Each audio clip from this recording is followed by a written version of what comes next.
You've been told your entire life that money comes from math, from grinding, from timing, from external strategy. But here's the truth most people never discover. Money responds to alignment long before it responds to effort. It responds to your inner frequency, to the emotional atmosphere you live in, to the invisible energy you broadcast, even when you don't speak. Every day you carry a field around you, a presence, a tone, a vibration, an unseen force. And that force is shaping your financial reality more than any hustle ever could. I call that force your energetic imprint. And here's the rule. You do not attract what you chase. You attract what you match. Your imprint negotiates your opportunities before you ever walk into the room.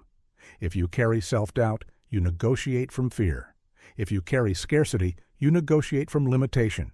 If you carry internal chaos, you negotiate against yourself. Before your words speak, your energy speaks.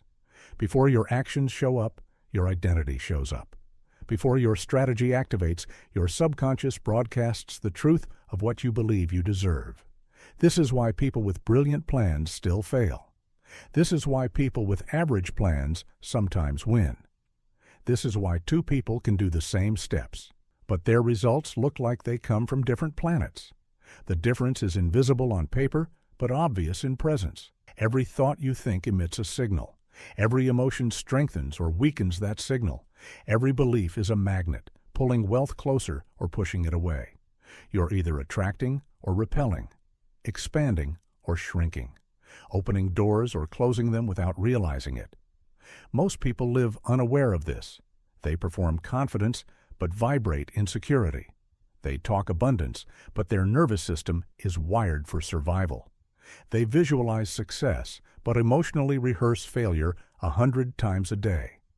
The universe, opportunities, people, the marketplace, responds to the vibration beneath the mask, not the mask itself. So ask yourself, what signal have I actually been sending?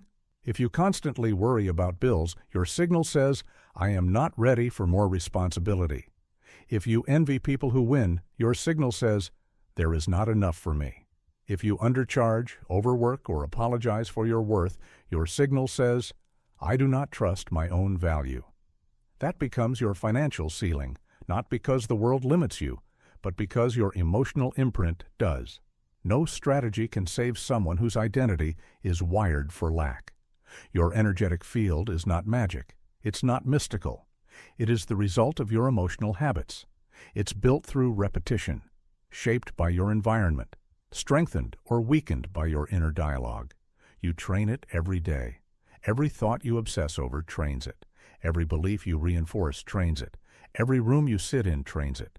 Every boundary you set or fail to set trains it. Your aura is your behavior in energetic form.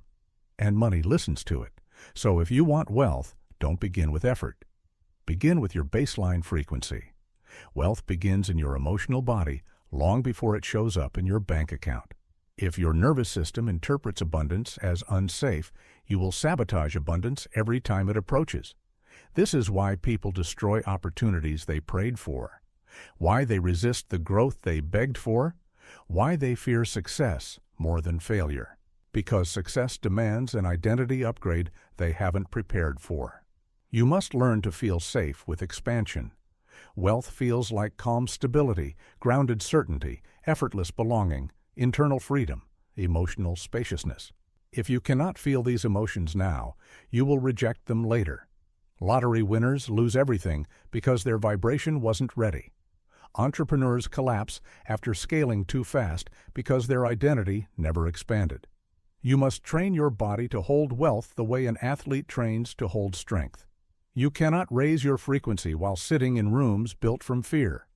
You cannot grow confidence in conversations rooted in self-doubt. You cannot build an abundant identity while consuming content meant for people who think small. Your environment amplifies whatever vibration you already carry. If your field is fragile, a negative person can shatter it. If your field is strong, an entire room of scarcity won't move you. So curate your world. Remove the complainers. Remove the gossipers. Remove the ones who fear their own potential. Remove the ones who dim their light and want you to dim yours. Surround yourself with expansion. Consume content that elevates you. Choose rooms that stretch you. Choose conversations that upgrade you. Your aura becomes the average of what you allow into it. The greatest barrier between you and wealth is the outdated version of yourself you keep dragging into the future. The version that plays small, the version that avoids taking up space, the version that refuses to claim its worth, the version that apologizes for wanting more. That version cannot attract abundance because it does not believe abundance is meant for it. You must let that identity die. And yes, it's painful. You will mourn habits you outgrew. You will lose relationships that depended on your weakness. You will grieve the person you believed you needed to be. But identity must crack before expansion can occur. Every seed breaks before it sprouts. To expand your aura into one that attracts wealth, you must develop certainty, calm, congruence, and contribution. Certainty, the quiet knowing that you belong in every room you step into. Calm, the emotional steadiness that turns chaos into clarity. Congruence, alignment between your thoughts, words, and actions. Contribution, the intention to elevate the spaces you enter.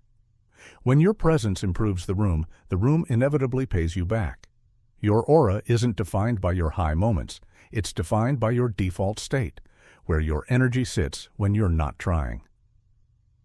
To raise that baseline, audit your emotions daily, correct fear the moment it appears, redirect scarcity when it whispers, reinforce the identity you're building instead of repeating the one you inherited. When your internal world is orderly, your external world follows. Before any important moment, a negotiation, a pitch, a conversation, close your eyes and rehearse the outcome going beautifully. Feel your future self already succeeding. Feel the confidence. Feel the calm. Feel the certainty. Then walk in carrying that frequency. You're not pretending. You're remembering. This is how high performers bend reality. The world does not reward desperation. The world rewards energetic congruence. Opportunities appear for those whose aura says, I am ready. I am stable. I can hold what I receive. Money goes where it feels safe. People invest in energy that feels trustworthy. Doors open for those who walk with intention. Rooms notice those who radiate self-belief. You don't attract wealth by wanting it. You attract wealth by becoming the person who can steward it. Wealth begins in your energy, not your effort. Your aura is shaped by repetition, intention, and identity. Desperation blocks blessings. Calm magnetizes them. Your environment amplifies your frequency. Your identity determines your financial ceiling. So here is your final charge. Do not go back to your old baseline. Do not shrink to fit a room you've outgrown. Do not validate a version of yourself you're no longer meant to be. Let your energy announce your future before your results do. Let your presence speak a new truth. Let your aura become the invitation wealth cannot refuse. You were born with a powerful signal. Strengthen it, train it, own it, because the wealth you seek isn't ahead of you. It's orbiting you right now, waiting for your frequency to match. And when it does, you won't chase, you won't beg, you won't force. You will simply attract.